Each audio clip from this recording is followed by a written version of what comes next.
So mga ka-explore, almost done na po tayo sa ating setup na solar. Ganyan po kataas yan yung ground bar natin, 5 feet. 5 feet po ito. Dito po natin ito ilalagay. Nakapag-upay na ako dito gamit yung tubo yan. Ito po natin ilalagay kasi mas maganda dito yung ano, moisture ng lupa. Yan. So ito po yung ground wire natin, punta dun sa panel. Number 8 po yan. Then ito rin yung ground wire natin, number 12, papunta dun sa ating system. Yan. Ito po system natin, yung dala niya sa DC, Starlink and pump. Yung DC natin, yung Starlink po 100 watts yun. Ito po AC po ito yan. Ito yung sa Starlink, naka-convert na siya sa DC. Yan. So ito po, yun lang po ngayon hinaharvest natin kasi full charge na yung battery.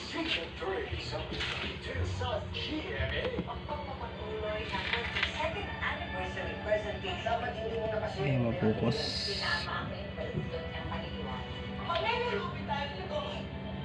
Hindi mapokus.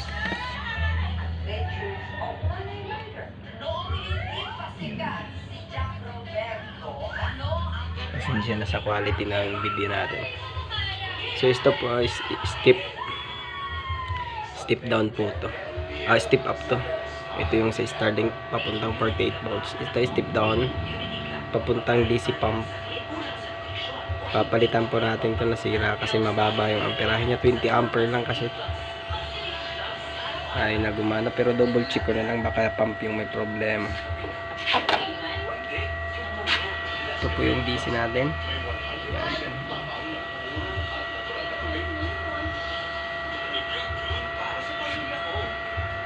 Yung 16 ampere papunta yan sa Starlink, yung 20 papunta sa pump. Sa AC natin. Yan. Hindi po masyado accurate yung ano nito, watts. Kasi magkaiba yung reading ng watts nila dito sa Samdom.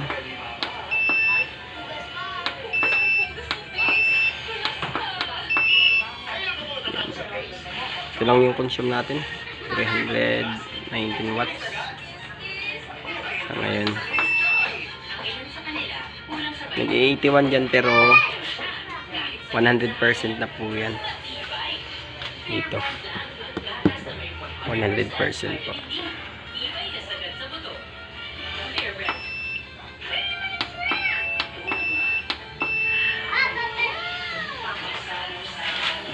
So ito po, 20 ampere yung main ano natin, breaker, 16 yung branch, 16 ampere papuntang freezer, papuntang freezer, and ito sa washing machine. Ito sa piso nito at washing machine, ito sa babaw po ito.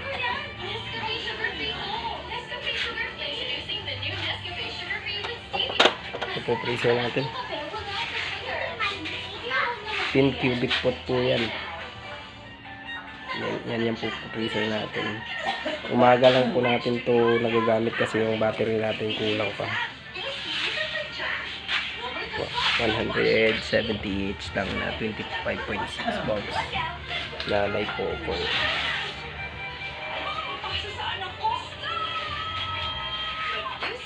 Baka may gusto niyo pong gayahin yung setup natin. Yan, malinis po yan. So dito hindi na ako gumamit ng ano, RCBO, pero mas maganda po dito yung ano, sa DC pag dito sa battery. kumpara sa MCB. Pero kaya-kaya naman. Kapag mataas talaga yung amperahe yung gagamitin nyo, wag MCB. 63 naman yan. Sakto lang po yan sa sit-up. Yan. Yung panel po natin ito, dalawang 555 watts. Kulang pa po ng isa.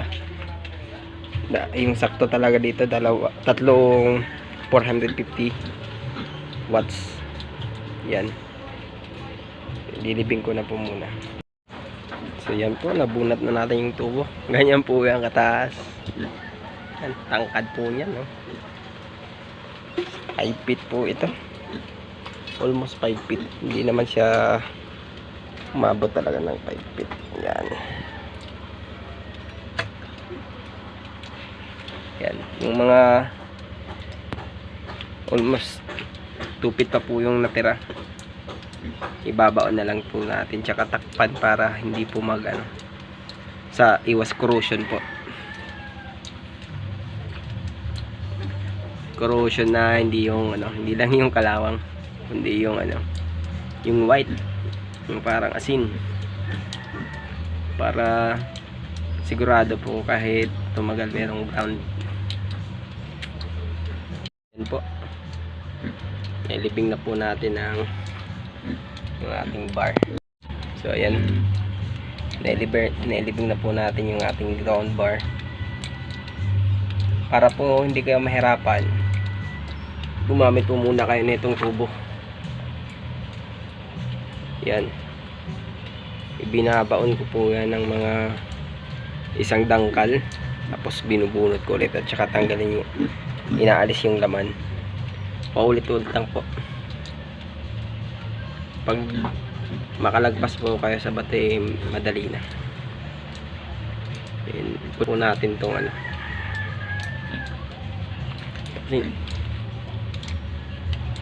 wala po kasi nagbibideo kaya paputol-putol yung video ko, hindi nyo nakikita. Kapit na po natin yung ating ground.